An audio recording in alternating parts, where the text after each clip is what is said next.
I'm Katelyn Mathe with Keller Williams Real Estate, and this is Jennifer, our executive admin. Welcome. Can you walk me through one recent listing from start to finish? November, December, it was slow. And during those slow months, we were actually getting buyers accepted under list price, right? FHA loans accepted, a home sale and settlement contingency accepted, and inspections accepted. But now, fast forward to our spring market, which for our team, I believe started mid-January because we hit it hard over the winter. But what's happening now is it's getting crazy again because inventory is still so low and there's so many buyers out there. So with that, in the spring market, it's just making things so competitive again. For our Doylestown listing, this was kind of like the first sign of spring market. We had well over 100 people just through our open houses. And then we had showings booked back to back through the weekend. We had 5 offers in hand with a bunch of verbals. We accepted one that was 65 over asking. I kind of forget. 65 grand over asking. Not cash, but we did have cash offers. This particular one offered an appraisal gap and waived inspections and just the whole works. And now what we're looking at as far as like making offers for buyers is that's just the norm again. If you're going into this market as a buyer and you're looking at homes that are fresh on the market, under 600 grand, single family home, you're just prepare yourself to be super competitive. Right. Over ask, probably gonna have to waive a bunch of stuff. Not saying that I want you to do that. Right. But if you want a house, these are just the things that the market is demanding. Right. So let's go back to sellers for a second. If you could give one piece of advice to someone thinking about selling right now based on this example, what would it be?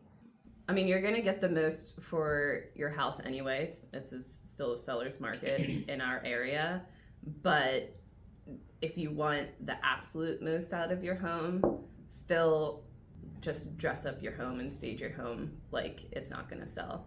Declutter, have a professional cleaner come in, hire a realtor that's gonna market the crap out of your property, paid ads, open houses, door knocking, flyers, the whole bit. Just because, yes, your house will sell, but for how much is it gonna sell for? And what kind of terms are you gonna get? All of these things with the proper pricing strategy and marketing strategy all affect how your house is going to sell and for what. Okay, so let's go back to buyers. So you were talking about the things that buyers are going to need to do in order to get a offer accepted in this market. Can you give us one recent example of a buyer that you're working with?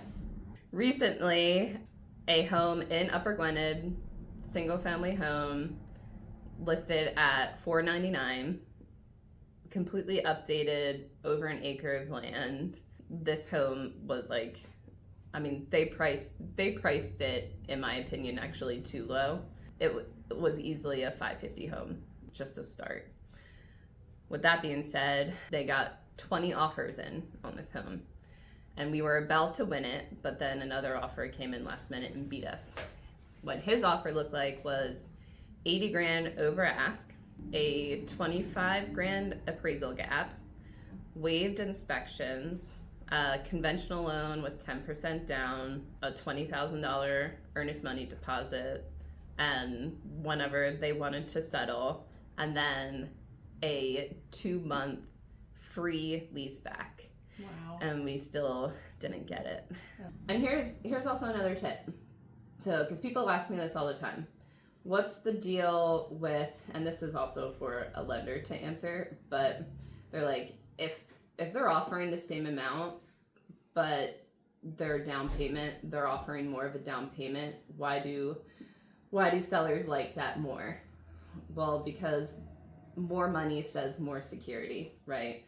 But really, you have to look at the reason why they're putting more money down. Mm-hmm. Is it to actually make their their monthly payment lower, or is it because they're only approved for $300,000, but mom and dad are going to give them cash, $250,000 cash, right?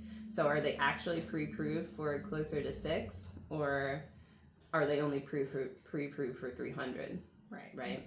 It's kind of like you have to do that deep dive and do your due diligence, call the lenders and all of that, because they all play a part in what's going to get accepted. Mm-hmm. Could lose out right in last minute and over something so dumb. Real quick, I want to go back to inspections.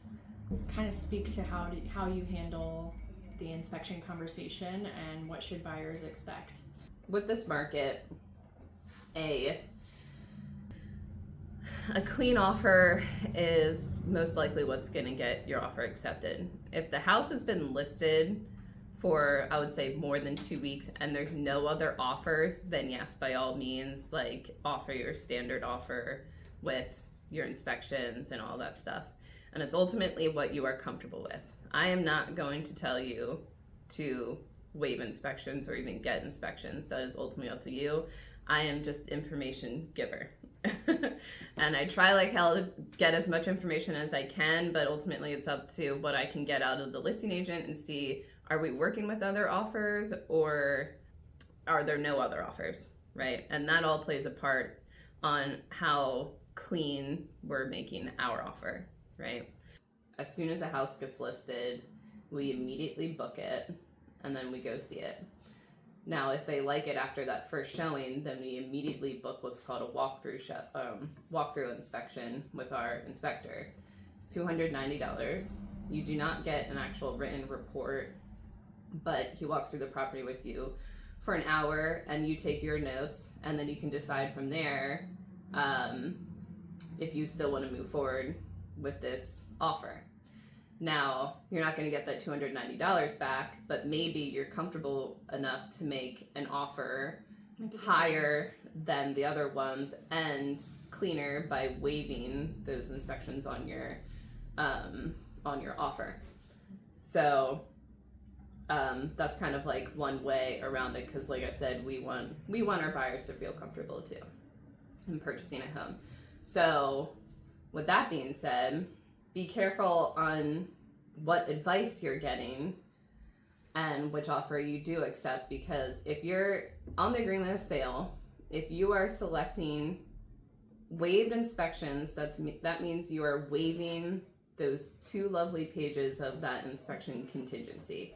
If you are electing on any of those inspections selected, that means you are abiding by those, you are selecting that entire inspection contingency, those 2 pages. So you have a certain amount of days to get that inspection done, you have a certain amount of days to negotiate it, and you have a certain amount of days to sign off on it.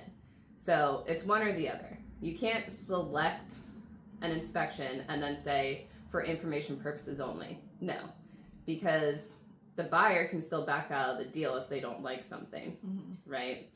We want to make sure that both parties understand that, and it's either one or the other.